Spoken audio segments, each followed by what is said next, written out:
யூடியூப்பில் பிரபலமாகிறது ரொம்ப கஷ்டம். பிரபலமாக இருக்கிறவங்க 2 விஷயங்கள் பண்ணுவாங்க. முடி நீட்டாக இருந்தால் எண்ணெய் காய்ச்சி இந்த எண்ணெயை தடவுங்க, இந்த எண்ணெய் தடவினதுக்கப்புறம் தான் என் முடி நல்லா நீட்டாக வளர்ந்தது அப்படின்னு சொல்லுவாங்க. இல்லைன்னா அடுத்தவங்க எண்ணெய்க்கு விளம்பரம் பண்ணுவாங்க.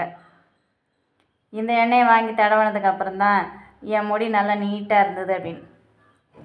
முடி வளர்றது எல்லாமே ஹார்மோன், அவங்கவுங்க பரம்பரையை சார்ந்தது. எந்த எண்ணெயை வாங்கி தடவியும் முடி நீட்டாலாம் வளர வைக்க முடியாது. எண்ணெய் தடவுறதால முடி கருப்பாக இருக்கலாம், கொட்டாமல் இருக்கலாம். இதையும் நாம் சின்ன வயசுலேருந்து பயன்படுத்திக்கிட்டே இருக்கணும். முடி நரைச்சதுக்கப்புறம் அந்த முடி கருப்பாகவே ஆகாது.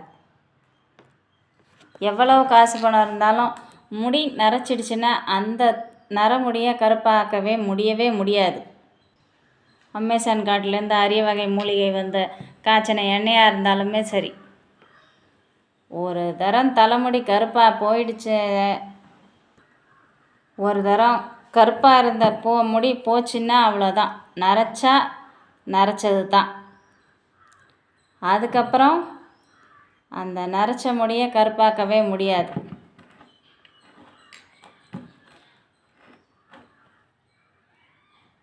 நம்ம அஜித் சார், தலை அஜித், அவர்கிட்ட இல்லாத காசு பணமா அந்த நரைச்ச முடியை அவங்களால மாற்ற முடியுமா? வேணால் டை அடிச்சுக்கலாம், ஹேர் ஸ்ப்ரே யூஸ் பண்ணிக்கலாம், இந்த மாதிரி ஏதாவது கெமிக்கலை பயன்படுத்தி தற்காலிகமாக கருப்பு முடியாக காட்டிக்கலாம். அதை தான் செய்யலாமே தவிர நரைச்ச ஒரு முடியை நிரந்தரமாக கருப்பாக்கவே முடியவே முடியாது. அது எந்த எண்ணெயை காய்ச்சி தடவினாலும். அதே மாதிரி முடி கொட்டிடுச்சுன்னா அந்த எதுவும் அதுக்கப்புறம் முடி அந்த சொட்டை தலையில் முடி முளைக்கிறதுங்கிறது சாத்தியமே இல்லாத ஒரு விஷயம். சின்ன வயசுலேருந்து எண்ணெய் தடவி நல்லா முடியை பராமரித்து வச்சுக்கிட்டா முடி நரைக்காமல் கொட்டாமல் இருக்க நம்மளால் வைக்க முடியும். நல்ல எண்ணெய்களை தடவுறதால, இல்லை காய்ச்சின எண்ணெயோ இந்த தழைகள்லாம் போட்டு தடவுறதால முடி நீளமாக வளர்கிறதுக்கு வளர வைக்க முடியாது. அது சின்ன வயசில் எந்த எண்ணெய் தடவிட்டு இருந்தால் வளரும்.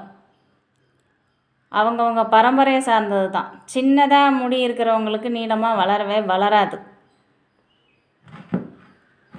அவங்க அப்பா அடர்த்தியாக நல்ல முடி வழுக்கை இல்லாத இருந்ததுன்னா அந்த பசங்களுக்கும் வழுக்கை இல்லாத இருக்கும். இல்லை அவங்க அப்பாவுக்கு சொட்டை அந்த மாதிரி வழுக்கை இருந்ததுன்னா பசங்களுக்கும் சின்ன வயசில் வர்றதுக்கு வாய்ப்புகள் உண்டு. அது எண்ணெய் தடவி கொஞ்சம் நாம் சின்ன வயசுலேருந்து எண்ணெய் தடவினோம்னா அதை தடுத்துக்கலாம். மற்றபடி முடி கொட்டிடுச்சுன்னா, தலை வழுக்கை ஆகிடுச்சுன்னா அந்த இடத்துல புதுசாக முடி முளையவே முளையாது. நம்ம தலைவர் ரஜினிகாந்த் இருக்கார், அவர்கிட்ட இல்லாத காசு பணமா, இல்லை காய்ச்சின எண்ணெய் கிடைக்கலையா?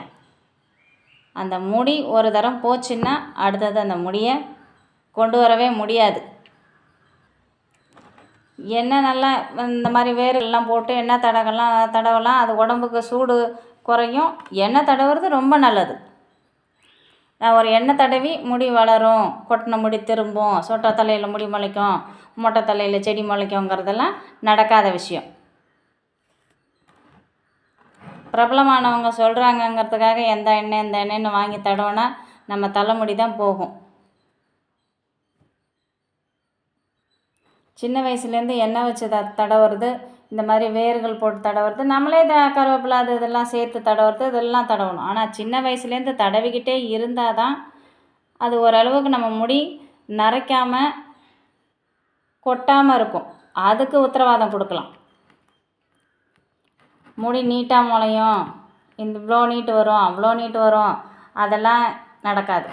முடி நீட்டாக இருக்கணுங்கிறது தான் ஒவ்வொரு பெண்களோட ஆசையும். ஆனால் எல்லாருக்கும் முடி நீட்டாக இருக்கிறது இல்லை.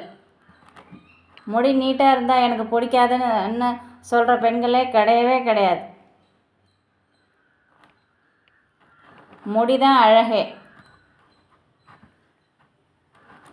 நல்லா எண்ணெய் தடவி நம்ம முடியை நாம் பராமரிச்சுக்கிறது ரொம்ப நல்லது. முடி நரைக்காமல் கொட்டாமல் இருக்கும். யூடியூப்பில் மற்றவங்க சொல்கிறது, வர விளம்பரம் அதெல்லாம் பார்த்து நம்ம வாங்கி தடவினோம்னா காசுக்கும் கேடு, நம்ம தலைக்கும் கேடு. நல்ல எண்ணெய்களும் மார்க்கெட்டில் இருக்குது, அதை பார்த்து வாங்கி தடவுங்க. ஆனால் அதை தடவுனா முடி நல்லா நீட்டாக வளருமான்னு கேட்டால் அது கேள்விக்குறி தான்.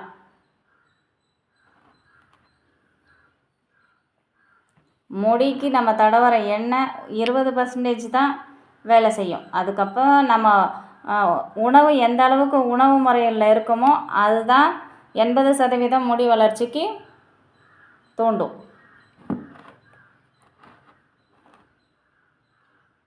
பாருங்கள், வாங்கி ட்ரை பண்ணி பாருங்கள். ஆனால் எண்ணெய் தடவுறத நிறுத்திடாதீங்க. ஒரு பழமொழி சொல்லுவாங்களே, வைத்தியங்கிட்ட கொடுக்குறதே வாணியங்கிட்ட கொடுன்னு. வாணியர்கள்னால் எண்ணெய் வியாபாரம் பண்ணுறவங்க. இந்த எண்ணெய் தான் உடம்புக்கு நல்லது. உடம்பு சூடு இல்லாமல் எண்ணெய் பார்த்துக்கும். சூடு தான் முக்கியமாக எல்லா வித காயலாவுக்கும் வழிவகுக்கும். சூடு முத்தின வெள்ளை முத்தினா வெட்டை முத்தினா கட்டைன்னு சொல்லுவாங்க. எண்ணெய் தடவி நம்ம உடம்பை நல்லா பாதுகாப்பாக வச்சுக்கிறது தான் நல்லது. இந்த காலகட்டங்களில் எண்ணெய் ரொம்ப முக்கியம்.